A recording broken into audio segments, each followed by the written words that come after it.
பாண்டியன், பரந்தூர் விமான நிலையம் அரசியலாக்குவது யார்? அக்னீஸ்வரன் சொல்லிட்டாரு, அரசியலாக்குறது எல்லாரும் தான் அரசியல் கட்சி தான் ஆக்குவாங்க அப்படின்னு சொல்லிட்டாரு. அதை நானுமே ஒத்துக்கிறேன். அதில் எந்த மாற்று கருத்தும் கிடையாது. அந்த மக்கள் போராடுறது நான் முழுக்க ஆதரிக்கிறேன். என்ன காரணத்தினாலனா அது சுற்றுச்சூழல் மட்டும் இல்லாமல் சென்னையிலேயே எல்லாமே வைக்கக்கூடாதுன்னு தான் இந்த இந்த இந்த அரசு ஸ்டாலின் தலைமையிலான அரசு ரொம்ப எச்சரிக்கையாக தமிழ்நாடு ஃபுல்லாக ஐடியிலேருந்து எல்லாத்தையும் கொண்டு போயிட்டுருக்காங்க. அது நல்ல நோக்கம். இதுவரை தமிழ்நாட்டில் அப்படி இல்லாமல் இருந்துச்சு. இப்போ அதை ஒரு கடந்த 3 வருஷமாக அதை செஞ்சுக்கிட்டு இருக்காங்க. இந்த திட்டமும் பிரச்சனை ஆரம்பித்தார் நல்லபடியாக அந்த விஷயத்தை கரெக்டாக. ஏன்னா இது முன்னாடியே இது வந்தது. இன்னும் இது முக்கியமான விஷயம், நம்ம இந்த டிபேட்லேயே முக்கியமான விஷயம். இது முழுக்க முழுக்க ஒன்றிய அரசு திட்டம். இதில் மாநில அரசு ரொம்ப குறைச்சதான். அந்த நிலம் சொன்னாங்கன்னா இந்த இடத்துலேருந்து வாய்ப்பு இருந்தால் நிலத்தை எடுத்து கொடுப்பாங்க. அதுக்கான நிதி கொடுக்கறது முழுக்க எல்லாமே ஒன்றிய அரசு ஒழிய இதில் மாநில அரசுக்கு வேலையே கிடையாது.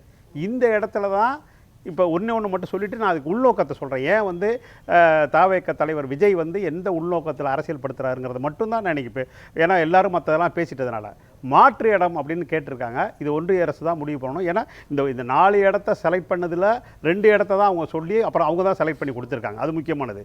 இப்போ ஏற்கனவே அரக்கோணத்தில் ஒரு இராணுவ விமானம் இது இருக்குது.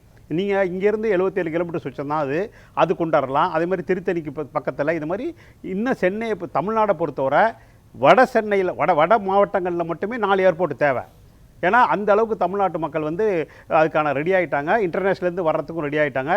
தமிழ்நாடு சுற்றுலாவிலையும் நல்லா வேகமாக போயிட்டுருக்கு. இங்கே மட்டுமே 4 விமான நிலையம் வரணும். அது இன்டர்நேஷ்னல் விமானமாக இருந்தால் ரொம்ப சந்தோஷம். ஒரு தலைவர் தாவேக தலைவர் விஜயும் இதுக்கு மாற்று இடம் கேட்ட அண்ணாமலையும் அவங்க செல்வாக்கை பயன்படுத்தி இந்த 4 விமான நிலையம் வட மாவட்டங்களில் தமிழ்நாட்டுடைய வட மாவட்டங்களில் கொண்டு வரணும். அதே போல் தென் மாவட்டத்திலையும் மேற்கு மாவட்டத்திலையும் இன்னொரு 2 இங்கே 2 4 கொண்டு வரதுக்கு வாய்ப்பு இருக்குது. அவ்வளோ தூரத்துக்கு கெப்பாசிட்டி இருக்குது. ஏன்னா இங்கே ட்ரெயினெல்லாம் வலிஞ்சு போய் மக்களும் இதாகிட்டு இருக்காங்க. இப்போ சைனாவிலேருந்து நீங்கள் நம்ப மாட்டீங்க, இப்போ ஒரு போன வாரத்துலேருந்து 4 சைனாவில் உள்ள 4 நகரத்துலேருந்து சென்னைக்கு சரக்கு விமானம் வந்துக்கிட்டு இருக்குது. ரொம்ப முக்கியமான விஷயம். அப்போ எவ்வளோ பெரிய வளர்ந்துருக்கு தமிழ்நாடுங்கிறதுக்கு ஒரு பெரிய நாடு, உலகத்திலே மிகப்பெரிய மக்கள் தொகை பரப்பளவு கொண்ட சைனாவிலிருந்து 4 வெவ்வேறு நகரத்திலிருந்து சென்னைக்கு கொண்டிருக்கிறது. இப்போ சமீபத்தில் என்ன காரணத்தில்னா இங்கேருந்து சரக்கு மட்டும், இது பொதுமக்களுக்கான இது இல்லை. அப்போ அவ்வளோ பெரிய முக்கியத்துவம் இருக்கும்போது அரக்கோணம், திருத்தணி அல்லது விழுப்புரம் இந்த மாதிரி இடத்துல 4 கொண்டு வரலாம். இதை தாவேக தலைவர் விஜய் அவர்களும் அண்ணாமலை அவர்கள், ஏன்னா இப்போ அவங்க தான் சென்ட்ரலில் செல்வாக்கோடு இருக்காங்க. அதனால் இதை ஏற்படுத்தணுங்கிறது என்னுடைய விஷயம் ஒன்று. இப்போ உள்நோக்கத்துக்கு வந்தார், அரசியல் செய்கிற உள்நோக்கம். இன்றைக்கி ஏன் இல்லை நீங்கள் சொன்னது சரி, பாஜகவுடைய மாநில தலைவர் அண்ணாமலை அதிகாரம், அவங்க மத்திய அரசு அப்படிங்கிற இடத்துல செல்வாக்கோடு இருக்காருங்களாம். தாவேக தலைவரே அதில் சேர்த்துக்கிட்டா எப்படி? அவர் இப்போ தான் அரசியல் கட்சி ஆரம்பித்து முதல் போராட்டம் நாங்கள் வேளாண் குடி மக்களுக்காக நிற்கிறோங்கிறார் அந்த பேராசிரியர் சொன்னார் இல்லையா, சம்பத்குமார். அவங்க அது அப்போதான் ஆரம்பிக்கிறாங்க. அவங்க எப்படி செல்வாக்கோடு இருக்காங்கன்னு சொல்ல முடியும்? அங்கே தான் உள்நோக்கத்தோட சேர்த்து சொன்னாலும் அதையும் சேர்த்து சொல்லிடுறேன் அந்த விஷயத்துக்கு. நீங்கள் இப்போ அவர் 2-3 சொல்கிறாரு. இப்போ சமீபத்தில் நடந்த இவருடைய கொள்கை தலைவர்னு சொன்னது பெரியாரை.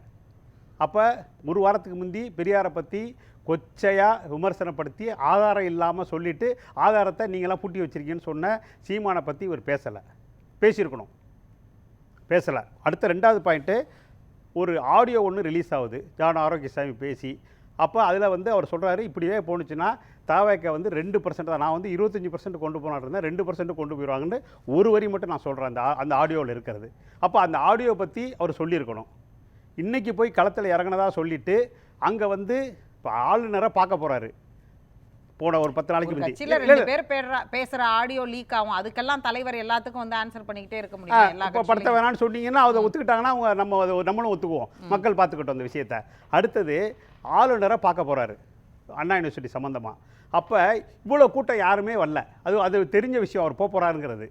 அப்போ பரந்தூர் மட்டும் போகும்போது முன்னாடியே அறிவித்து ஏன் அவ்வளோ பேராக தொண்டர்கள் அங்கே வர வைக்கணும்?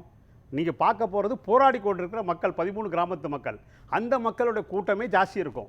அப்போ இதில் அரசியல் உள்நோக்கம் நடக்கா இல்லையா? அடுத்தது பலன் அப்படின்னு சொல்கிறாரு. இதில் பலன் இவர் சொல்கிறது முழுக்க மாநில அரசு சொல்கிறாரு. மாநில அரசுக்கு இதில் பங்கு என்ன இருக்குங்கிறது நமக்கு தெரியும். அப்போ பலன்னு சொல்கிறவர் இவருடைய கட்சியில் இப்போ நிர்வாகிகளில் போடுறாங்க.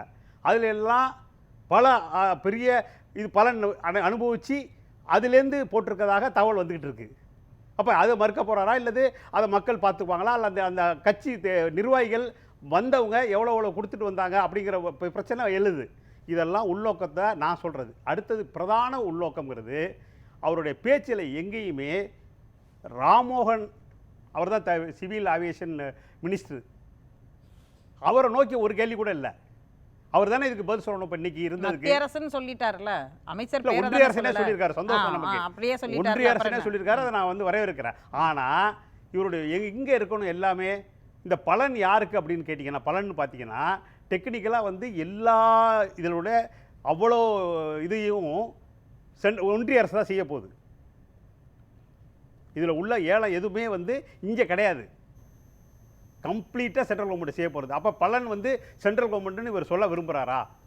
ஏன் அதை எல்லாத்தையும் மாற்றி மடமாற்றி மாநில அரசை மட்டும் சொல்லணும்? ஒரு விஷயத்தில் நீங்கள் ஒரு ஒரு ஒரு பெரிய நிறுவனத்தை எதிர்த்து ஒரு விஷயத்தை இப்போ அரிசி சொன்னார், அரிசி விலை ஏறுதுன்னா இந்த அரிசி விலை யார் பாலிசி இது பண்ணுறா அல்லது மிகப்பெரிய எந்த நிறுவனம் இது பண்ணுதுன்னு சொல்லி அந்த நிறுவனத்தை இது பண்ணணும். இந்த பெட்டி கடைக்காரர்கிட்ட நீங்கள் போய் வாங்குறீங்க பாருங்கள் அரிசியை, அவர்கிட்ட போய் நீங்கள் போராட முடியுமா?